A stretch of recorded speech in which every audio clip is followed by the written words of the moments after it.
Alright guys, on this video let me show you how to disassemble this HP laptop. You guys have to remove the two screws that are in the below side and then the one that are under the rubber strip. You have to leave this rubber strip and the second one that is on the top part. Now you have to remove the four screws that are holding the chassis. And after that you are able to use a credit card or use a triangle plastic tool. You have to slide over between the top part and the chassis. You slide over the credit card. So in that way you separate both parts. You're gonna hear some clips.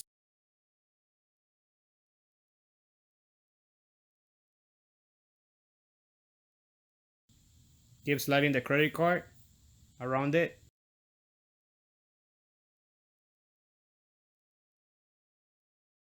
And after that, you do it on the other side, on the right side of the laptop. Continue sliding it over.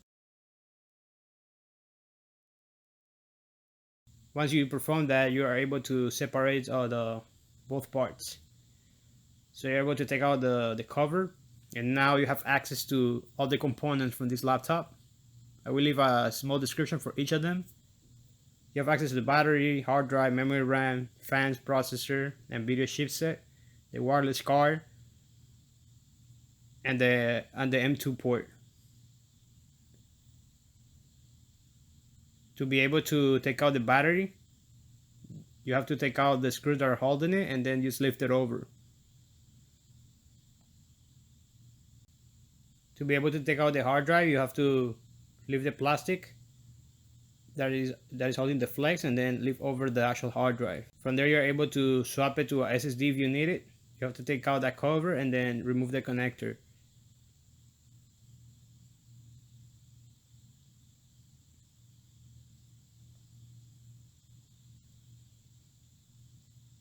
Now you have access to the memory RAM. In here, let me show you the description of it.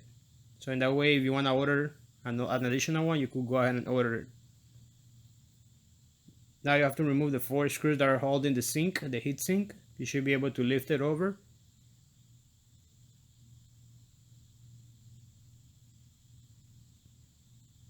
And now you have access to the dual chipset, processor and video chipset. It's an all-in-one piece, just to let you know, guys. In there you have access to for the keyboard flex.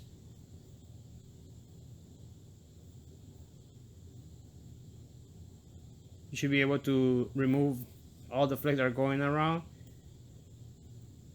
and start removing the screws that are holding the motherboard to the chassis or to the front panel.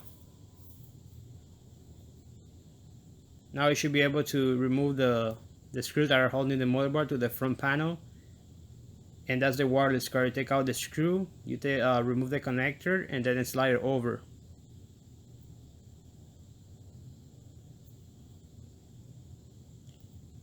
Once you slide it over, you should be able to keep removing all the screws around it.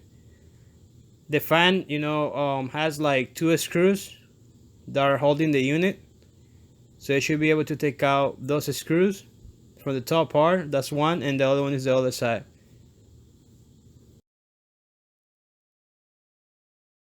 And don't forget to remove the connector that is holding it to the motherboard. Now you're able to remove that flex that is holding the small board to the bigger motherboard. To be able to remove the speaker, the only thing that you guys have to do is lift them over and then disconnect it. Make sure you don't break the cable. So you have the two speakers. To be able to take out the screen, the display, that's a bracket right there for the screen. So you take out the screws that are holding it and you are able to lift it over. I recommend you to use a screw or a plastic tool to lift it over because it's kind of like strong in there. After that, you're able to lift the motherboard. Now you have access to see the motherboard. You could find there the DC adapter, the USB port, HDMI, and network port. In the other side, we have this small card. You remove the two screws, you lift it over, and then you have access to another port. And this port is a SD card and a USB-C port. Now you can see the entire computer. And now it's time to put back the motherboard. Make sure you leave all the flex, the keyboard flex, the trackpad flex, and the mouse flex above the motherboard. And let's put this little card here, and make sure you leave over the wireless cable. Now you put the two screws back in to secure that little board, and you start putting back all the flex that goes around. After that, you put the fan back on position,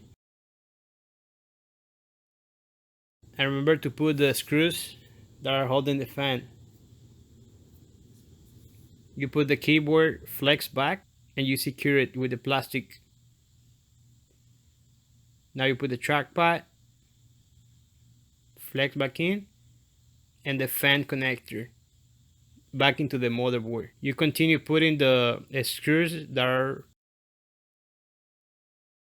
you continue to put the screws that are holding the motherboard. After that, you are able to put the DC power connector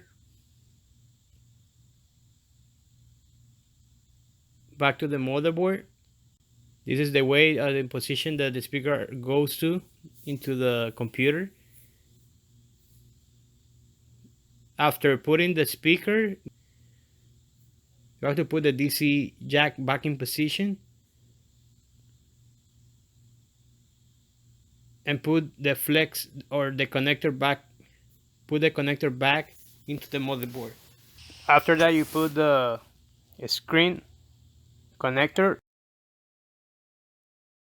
or flex back into position, and you have to lock it down. After that, put the bracket, the metal bracket coming from the screen, and you have to push it down and then put the screws that are holding the unit. So now it's time to put the screws back in position. Put the wireless card back in place, and you have to put the screw that secures the actual card. After performing that, it's time to put the wireless cable. Don't forget to put the connector from the speaker back in place in the motherboard.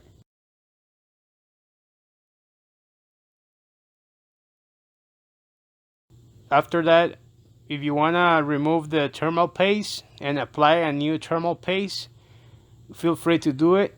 In this case, this computer is brand new, and now it's time to put the heatsink back in and put the 4 screw back in position. Remember to follow the numbers 1, 2, 3, and 4 that is printed on the actual unit to screw back in the heatsink. Now it's time to put the hard drive back into position and put the flex into the connector and lock it with the plastic piece in there. Now you are able to put the memory RAM in each slot and the second one in there. Now you could put the battery back into the laptop.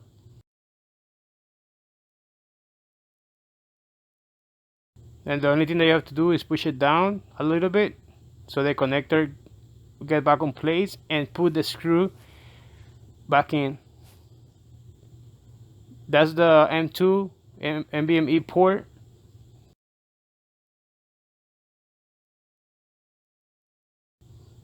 And after that, you are able to put the cover back in for the laptop. Open a little bit, so in that way you're able to push it down and put both parts together again. Now you're gonna hit some clips. Just go around it and do the same thing. Once you perform that, close it again, put it down. You do some pressure and put back the screws that are holding the actual cover.